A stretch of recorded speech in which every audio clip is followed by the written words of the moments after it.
Good morning. My name is Shelby Lewis. I am a fourth grade teacher at Marion Elementary. And for this session of McDowell County Live Instruction, we're going to be talking about some self-care, and we're going to be talking about feelings and worry. So this session is geared more towards elementary school, so K through 6, but at the end I'll tell you how you can modify it if you want to do it with like a middle school age kid. So what we're going to talk about today is feelings and worry.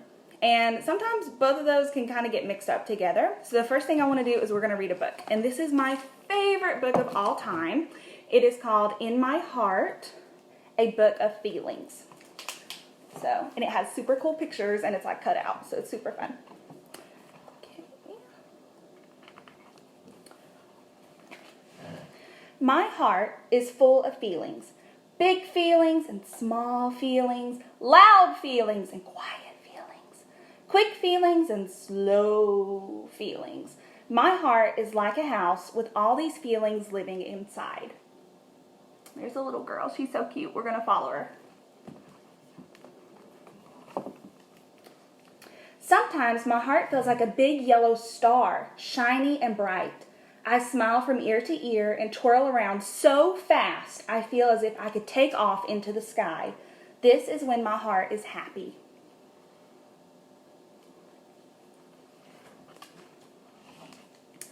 Other times, my heart feels strong. I stand up tall as if I can touch the clouds. New people and places don't frighten me. I can do it. Watch me go. This is when my heart is brave.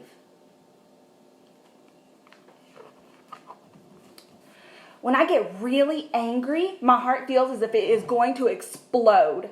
Don't come near me. My heart is yelling hot and loud. This is when my heart is mad.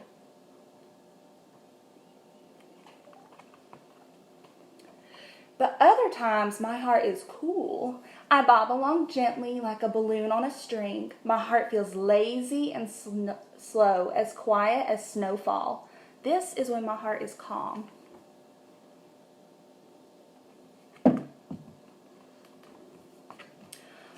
On harder days, mean words hurt my feelings. And my heart feels hurt too. It's fragile and delicate, but it can be healed with extra kisses. This is when my heart is broken. See, she's got a little band-aid. Some days, my heart feels as heavy as an elephant. There's a dark cloud over my head and tears fall like rain. This is when my heart is sad. Right? She looks so bummed. But my heart doesn't stay sad. In springtime, after winter, the sun comes out again, and my heart grows tall like a plant reaching towards the sky. And this is when my heart feels hopeful.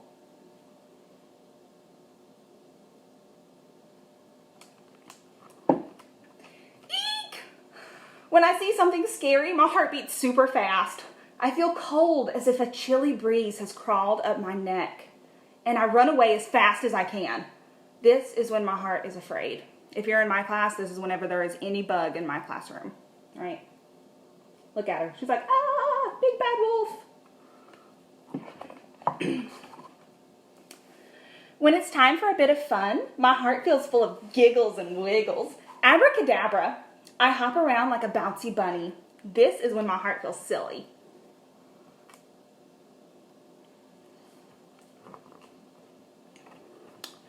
Sometimes I hide my heart away where no one can see, like my own small special treasure. I don't want anyone to look at me. Safe on my swing, I can watch the world from up above. This is when my heart is shy. She's like, ooh, look at me. I'm on my swing. My heart can feel so many feelings, and yours can too. Today, my heart is proud. How does your heart feel?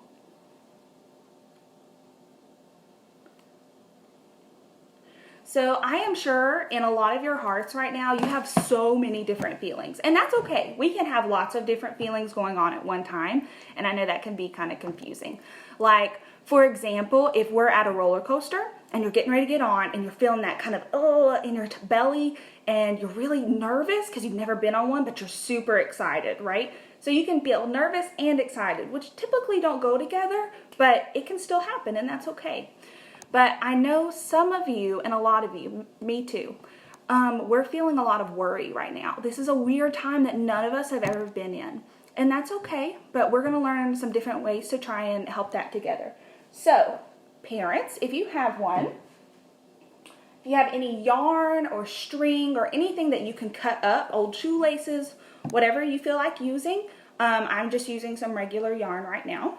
What we are going to do is we are going to talk about our worries. Now, I have found that when I have worries, it really helps when I put words to my worries and I say them out loud. It makes them not as scary, right? So I am going to take my string, it's a big long piece of string, and I'm going to cut it into 3 pieces, okay? The bigger the piece is going to represent my biggest worry, right? So I think my biggest worry might be like, maybe like this long, right? It's pretty big. So I'm going to cut it. So here's my biggest worry. I'm going to lay it out in front of me. Okay, my next worry is not quite as big as the other one, but it's still something that I'm feeling most of the day, right? So it's not going to be quite as long, but it's going to be maybe like this long, right? Maybe like a foot. I'm going to cut it.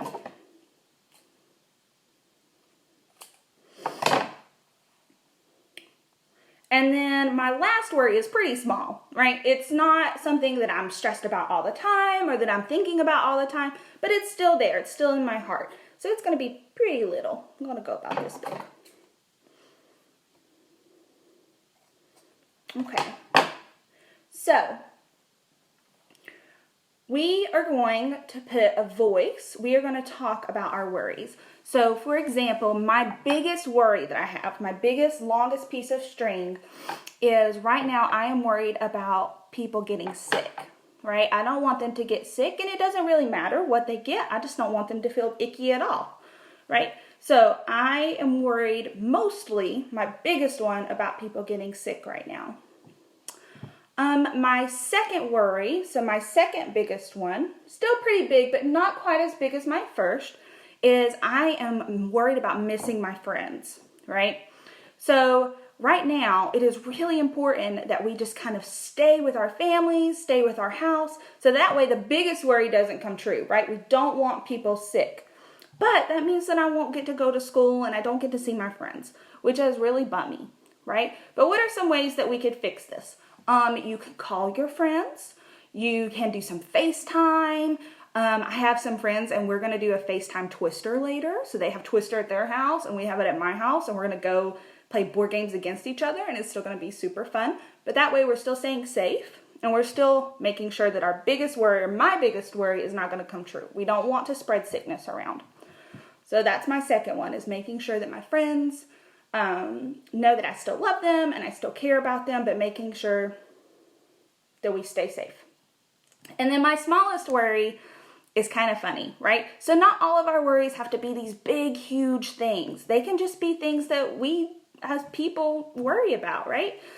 So my smallest worry is, I think if you are in my class, you know that I love Kit Kats. That is my favorite candy. I could eat them all the time, right? So my smallest worry is going to the grocery store and there's not any Kit Kats left.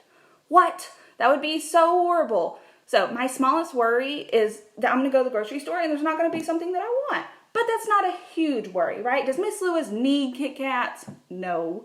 Does she really want them? Yes, right? So, but it's not as big as my largest worry, okay? So we are going to learn, once you have cut out your worries and you've talked about them, we're going to learn a new vocabulary word. And it is a really big one, but I know that you can do it. I wrote it down, and on my whiteboard, it took up the whole board, okay? So this is it. I know it's backwards on your screen. I'm sorry. It is compartmentalization. Wow, right? That's a big one. Let's try it again. Compartmentalization. What does that mean? So that is a really big fancy word that adults use for how we deal with worry, okay? So imagine in your bedroom, you have drawers, right? You have an underwear drawer, you have a sock drawer, you have a pajama drawer, and all of these drawers, they hold a special thing, right? So we kind of have that in our brains too. So in our brains, we have special places that we put things. So we, for example, can put our worries in one of these drawers and they don't go away. They're still there. Like, we still have our worries, but we don't have to deal with them right now, right? Like, you don't wear all 20 pairs of your underwear at one time, right? No, that would be silly. So what we're going to do is you're going to take your string and we're going to wad it up in a little ball. And we are going to put it somewhere else for us to deal with later, right? We don't have to be worrying all the time. We can take our string, we can take our worries, and we can put them somewhere safe that we can come back, and when we have someone that we trust and that we love, that we can deal with it later, okay? So like, for example, I'm going to take my worries and I'm going to put them in my pocket. And today I'm going to go have fun and do Twister with my friends over FaceTime, right? I don't need to worry about my things right now, but later when I have someone that I trust and that I love, maybe I can talk about it then, and I can just go back and I can take my worries out, and maybe I could talk about my medium worry one day. You don't have to talk about them all at one time. So, to some, we have learned that worries happen. We all have them, right? But there's a way that we can deal with them. We can give voice to them, and we can put them away. We can compartmentalize our worries, so that way that we don't have to just be sad and bummed out and worried all the time. We can still go out and do and have fun things, okay? So, thank you so much for watching.